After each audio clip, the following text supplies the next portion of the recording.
SEO, social media marketing, email marketing, PPC advertising. Where do you start and how do you use these to get more traffic to your website? If you're a beginner to digital marketing and you want to cut through the noise, then keep watching because I'm going to show you how all of these work based on a decade of experience rather than just theory. Stay tuned. What's up marketers, Samo here with Ahrefs, the SEO tool that helps you grow your search traffic, research your competitors, and dominate your niche. Today I'm going to share 7 digital marketing strategies that I have personally used and gotten results with. And if there's only one thing that you take away from this video, it's to not try all of these at once. Instead, pick one of these strategies, experiment, and master the channel before moving on to the next. Let's get to it. So before we dig into these strategies, you need to make sure that you're adopting today's mindset of the consumer. Today we live in a content-first world. People are looking for information before they buy. So you need to really put yourself in the buyer's shoes rather than allowing yourself to get blinded by how great you think your products and services are. The mentality you need to adopt is to help people rather than trying to cold sell them. When you help people solve problems through free and valuable content that is relevant to your business, you reach larger audiences and build trust. The best part is that you get the opportunity to show people how your products and services can help them solve their problems and fulfill their desires and needs. Alright, so the first internet marketing strategy is blogging with SEO in mind. Now, blogging isn't writing about what you did today or even something more noble like an epiphany you had. That's a diary. But don't get me wrong, this kind of content can work well if you have an existing and loyal audience. But for most of us that just want to get more traffic, leads, and sales, we need to intentionally target problems that your target audience wants to solve. In the world of blogging, this whole process can be summed up as a technique called keyword research. Let me show you 2 clear-cut examples on how keyword research works. In the first example, let's say you sell physical products like computer parts and accessories. What do you think future customers might be searching for in Google? Probably questions like, why is my computer so slow? How to build a computer? How to speed up a computer? These are all very real problems and people are looking for solutions. In fact, Ahrefs Keywords Explorer tells us that these exact search queries get tens of thousands of searches each month. Now the best part about these specific queries is that you can help people solve their problems while integrating products from your store in the content. Why is my computer so slow could come down to a hard drive, CPU, or RAM problem. So help your readers diagnose the problem and offer product solutions within your post. How to build a computer would be a super easy plug for any computer components. They're already showing intent to build, so it's unlikely that they've already purchased parts and peripherals. Alright, second example. Let's say you're a real estate agent and you're compensated when someone buys, sells, or rents a property. Now the thing that most agents do is boast about how many homes they've sold or how they won an award that you nor I have never heard of. My point is that the average buyer or seller doesn't care. And to prove my point, no one's searching for things like which realtor won the most awards in New York. But again, potential customers are looking for solutions to their problems. Problems like how to invest in real estate, how to buy a house, what credit score is needed to buy a house. And again, these all have the potential to attract a massive audience. By ranking in Google for something like how to invest in real estate, you're now attracting potential buyers with deep pockets and they likely have intent to buy. Content on how to buy a house would likely require the work of an agent at some point, which could be you. What credit score is needed to buy a house is a great way to show that your knowledge and intentions go beyond making a sale. The best thing about blogging for SEO is that once you rank, you'll be getting free, consistent, and passive traffic from Google. If you're new to SEO, I highly recommend watching our SEO for Beginners video, which will give you a nice overview of what SEO is, how it works, and how you can get it to work for you. I'll also link up some additional resources on doing keyword research that grows traffic and revenue, as well as a video on how to write a blog post with SEO in mind. For now, let's move on to the second strategy, which is to invest in video content, specifically on YouTube. YouTube is the second most visited search engine in existence. To top that off, video carousels nearly doubled in 2017 in Google search results. Video isn't just the future, it's the present. And the same principle of helping potential customers works for video too. When people go to video search engines like YouTube, they're looking to find answers to their questions. For example, if you bought a so-called new iPhone X on eBay, you might search for iPhone X unboxing and see if all the contents are in the box. And according to Ahrefs Keywords Explorer, 108,000 searches are happening each month globally on YouTube alone for this keyword. In fact, this video that you're watching right now was chosen because I can see that people are specifically looking for digital marketing tutorials for beginners.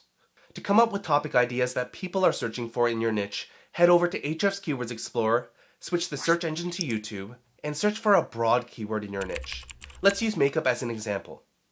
Now, makeup as a standalone keyword isn't a problem, so let's go to the questions report where you can see popular questions people are searching for on your topic. And right away, you'll see great topic ideas like how to clean makeup brushes and how to cover acne with makeup.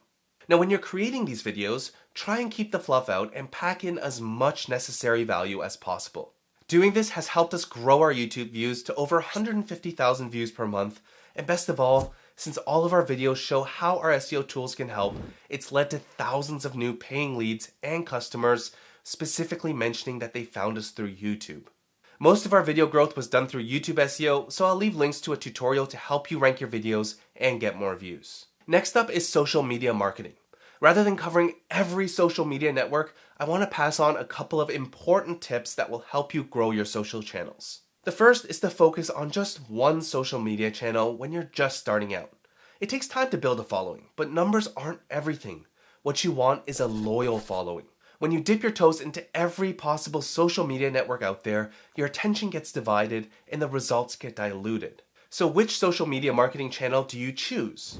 That leads us into the second tip, which is to go where your target audience is and cater to the platform. If you have to choose just one social network, it's not about choosing the one with the most active users. It's all about understanding the audience that's there and if you can serve the reason for them being there. You really need to think about why someone is logging in to the specific social media network. For example, people usually go to YouTube to learn how to do something or to be entertained. But Facebook is different. Think about it.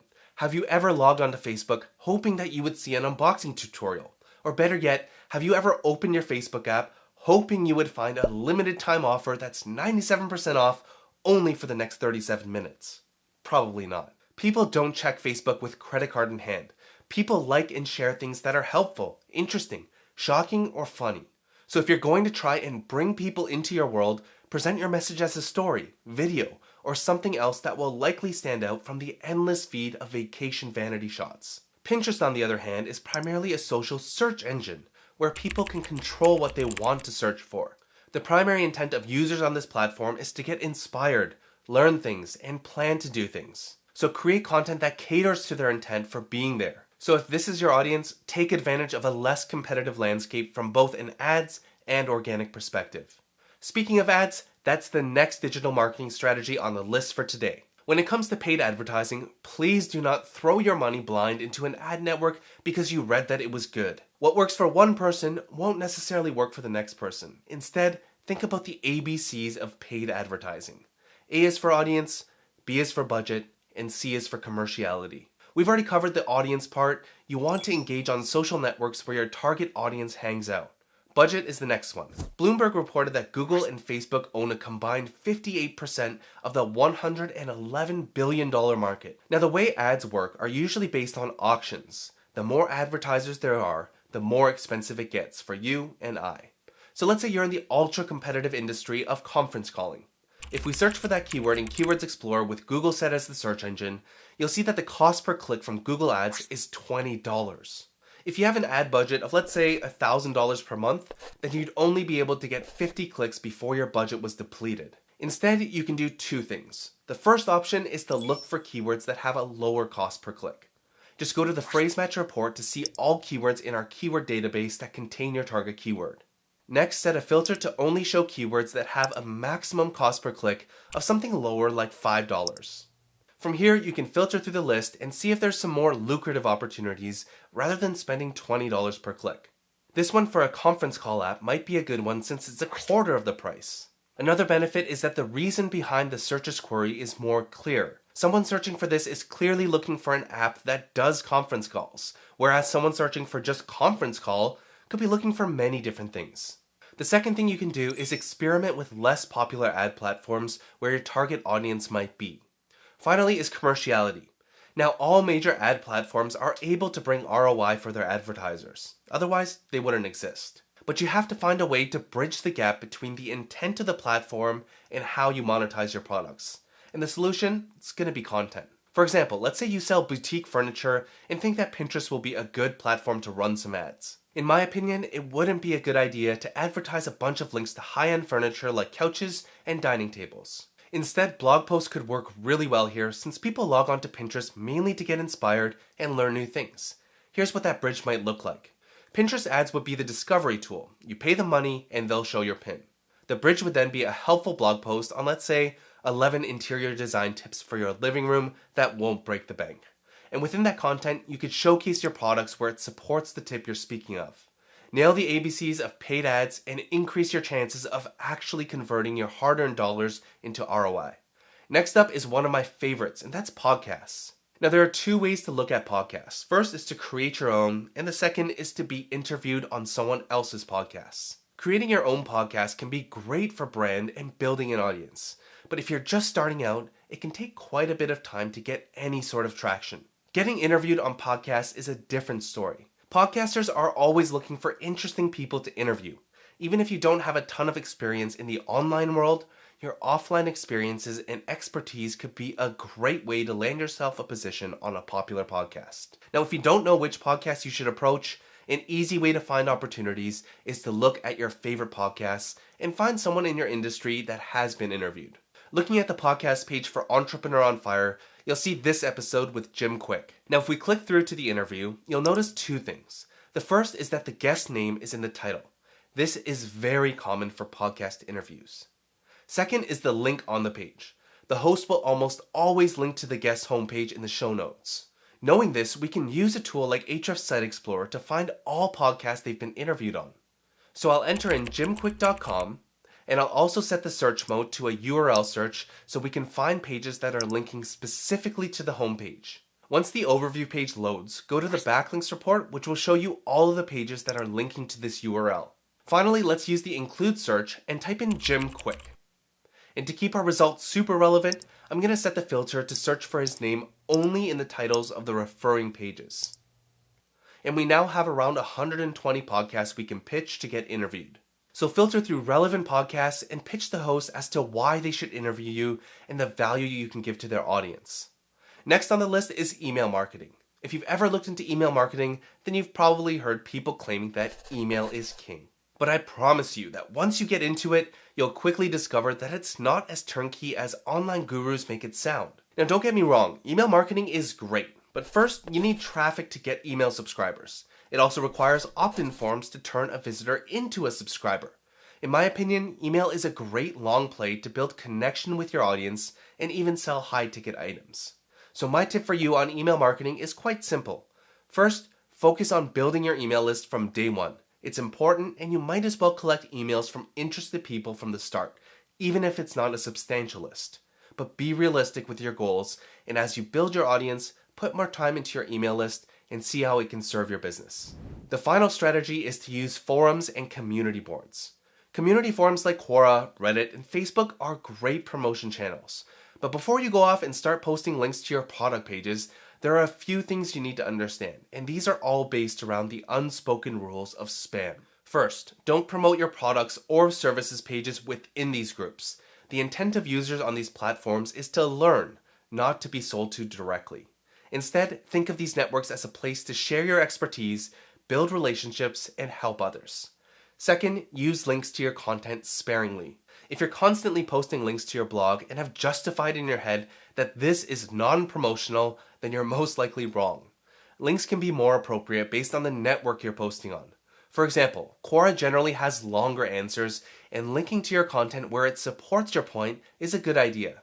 Facebook groups, on the other hand, are a different story. Let's say you're a real estate agent and you join a first-time homebuyers group on Facebook. If someone asks a question like, "I'm looking to buy my first home and was wondering if I can even get a mortgage." Now, if every agent on that group posts links to their website, can you see how spammy that could get? Instead, it would make sense to post a link to someone else's affordability calculators or offer introductions to B lenders. The point is that helping first will go a lot farther than self-promotional content that can taint your reputation. Now, I'd love to hear from you. Which digital marketing strategy do you think is most effective in online marketing? Let me know in the comments, and if you enjoyed this video, then make sure to like, share, and subscribe for more actionable SEO and marketing tutorials. So keep grinding away, focus on one marketing channel before trying the next, and I'll see you in the next tutorial.